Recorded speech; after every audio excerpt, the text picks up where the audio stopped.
महाराष्ट्रातील महत्त्वाच्या बातम्या फक्त 10 मिनिटात. या चॅनेलला अजूनही सबस्क्राईब केलं नसेल तर आत्ताच करा. स्वच्छ व सुंदर मुंबईसाठी महिला सफाई कर्मचाऱ्यांचे मोठे योगदान आहे. त्यामुळे महिला सफाई कामगारांची ओळख आता लाडकी कर्मचारी बहीण म्हणून होणार आहे. विशेष म्हणजे दरवर्षी लाडकी कर्मचारी बहीण म्हणून सन्मान देखील करण्यात येणार आहे. याबाबतचा ठराव मुंबई महापालिकेच्या सभागृहात मंजूर करण्यात आला आहे. मराठी चित्रपट सृष्टीतील ज्येष्ठ हरहुन्नरी दिग्दर्शक रमेश साळगावकर यांचे दीर्घ आजाराने शुक्रवारी सकाळी निधन झाले. वयाच्या 80व्या वर्षी त्यांनी जगाचा निरोप घेतला. त्यांच्या निधनामुळे मराठी चित्रपट सृष्टीत शोककळा पसरली असून अनेक कलाकार, दिग्दर्शक आणि चित्रपट क्षेत्रातील मान्यवरांनी त्यांना श्रद्धांजली अर्पण केली आहे. केंद्रीय रस्ते वाहतूक आणि महामार्ग मंत्री नितीन गडकरी यांनी पुणे विभागातील पायाभूत सुविधांसाठी मोठी घोषणा केली आहे. पुणे विभागात तब्बल 50,000 कोटी रुपयांच्या विविध रस्ते आणि महामार्ग प्रकल्पांना मंजुरी देण्यात आल्याची माहिती गडकरी यांनी दिली आहे. या प्रकल्पांमुळे पुणे शहरातील वाहतूक कोंडी कमी होण्यास मदत होणार असून प्रवासाचा वेळही मोठ्या प्रमाणात कमी होणार आहे. मुंबईतील पथविक्रेत्यांच्या प्रश्नांसंदर्भात दाखल असलेल्या प्रकरणाची सुनावणी पूर्ण झाली असून उच्च न्यायालयाचा निर्णय लवकरच अपेक्षित आहे. मात्र हा निर्णय येईपर्यंत 2024च्या पात्र यादीप्रमाणे पथविक्रेत्यांना तात्पुरत्या स्वरूपाची जागा उपलब्ध करून देण्याचे निर्देश महापालिकेला देण्यात येतील, अशी माहिती मंत्री उदय सामंत यांनी शुक्रवारी विधानसभेत दिली आहे. महाराष्ट्राच्या 2026-27च्या अर्थसंकल्पात मुख्यमंत्री आणि अर्थमंत्री देवेंद्र फडणवीस यांनी महिलांसाठी सुरू असलेल्या मुख्यमंत्री माझी लाडकी बहीण योजनेबाबत मोठी घोषणा केली आहे. राज्यातील लाखो महिलांसाठी महत्त्वाची असलेली ही योजना पूर्वीप्रमाणे सुरू राहणार असून तिच्यासाठी भरीव निधीची तरतूद करण्यात आल्याचे त्यांनी स्पष्ट केले आहे.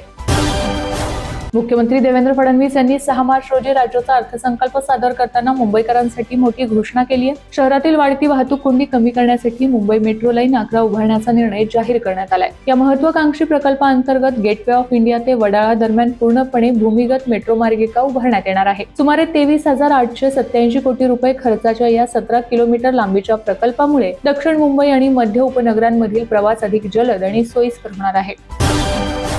इराणसोबत वाढत चाललेल्या तणावाच्या पार्श्वभूमीवर अमेरिकेच्या ट्रेझरी विभागानं भारतासाठी तात्पुरती सवलत जाहीर केली आहे. या निर्णयानुसार भारतीय रिफायनरींना रशियाकडून कच्चे तेल खरेदी करण्यासाठी 30 दिवसांचा विशेष परवाना दिला आहे. म्हणजेच तात्पुरती परवानगी देण्यात आली आहे. हा परवाना 3 एप्रिल पर्यंत वैध राहील. यामुळे गेल्या अनेक महिन्यांपासून समुद्रात अडकलेल्या रशियन तेलाच्या टँकर्सचा मार्ग आता मोकळा होणार आहे. नागपूर जिल्ह्यातील काटोल तालुक्यातील राऊळगाव येथील SBL एनर्जी लिमिटेड या स्फोटक निर्मिती करणाऱ्या कारखान्यामधील दुर्घटनेच्या पार्श्वभूमीवर राज्य सरकारने ही कंपनी बंद केली आहे. या प्रकरणात मालकासह 21 जणांवर गुन्हे दाखल केले आहेत. यापुढे केवळ नोटीस देऊन न थांबता सुरक्षेच्या त्रुटी आढळल्यास थेट कंपनी बंद करण्याचे अधिकार नवीन कामगार कायद्यान्वये प्राप्त होणार आहेत, अशी माहिती कामगार मंत्री आकाश फोंडकर यांनी विधानसभेत दिली आहे. पुणे आणि छत्रपती संभाजीनगर दरम्यान प्रवास करणाऱ्या प्रवाशांसाठी एक अत्यंत आनंदाची बातमी समोर आली आहे. अनेक वर्षांपासून रखडलेल्या Pune Sambhajinagar greenfield express way प्रकल्पाला अखेर अर्थसंकल्पीय निधीची जोड मिळाली आहे. या महत्त्वाकांक्षी प्रकल्पाच्या कामाला आता गती मिळणार आहे. या प्रकल्पासाठी तब्बल 14,886 कोटी रुपयांच्या निधीची घोषणा करण्यात आल्याने प्रवाशांचा प्रवास आता अधिक सुखकर होणार आहे. पंजाब आणि हरियाणा उच्च न्यायालयाने शनिवारी डेरा सच्चा सौदाचे प्रमुख गुरमीत राम रहीम सिंग याला 2002 मध्ये पत्रकाराच्या हत्येप्रकरणी निर्दोष मुक्त केले आहे. विशेष CBI न्यायालयाने त्यांना दोषी ठरवून जन्मठेपेची शिक्षा सुनावली होती. 7 वर्षांहून अधिक काळ शिक्षा भोगल्यानंतर त्याला निर्दोष सोडण्यात आले आहे.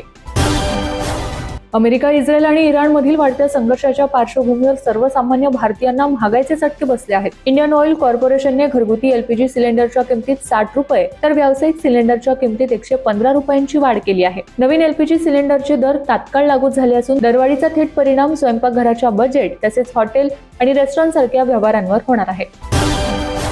अटल सेतू परिसरात 3री मुंबई आणि पालघर जिल्ह्यातील वाढवण येथे 4थी मुंबई वसणार असल्याची घोषणा मुख्यमंत्री देवेंद्र फडणवीस यांनी अर्थसंकल्प मांडताना केली आहे. तसेच मुंबई महानगर प्रदेशाची अर्थव्यवस्था 140 वरून 300 अब्ज डॉलरपर्यंत नेण्याचा निर्धार त्यांनी यावेळी व्यक्त केला आहे.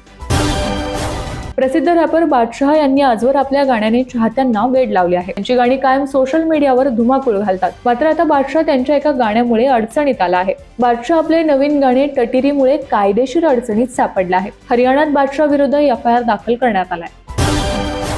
हवामानाचा अंदाज व्यक्त करणाऱ्या अनेक संस्थांनी वर्ष 2026 मध्ये अल निनोच्या संभाव्य प्रभावामुळे मान्सूनच्या पावसावर परिणाम होऊन दुष्काळदृश्य परिस्थिती निर्माण होण्याची शक्यता व्यक्त केली आहे. या शक्यतेची गंभीर दखल राज्याच्या अर्थसंकल्पात देखील घेण्यात आली आहे.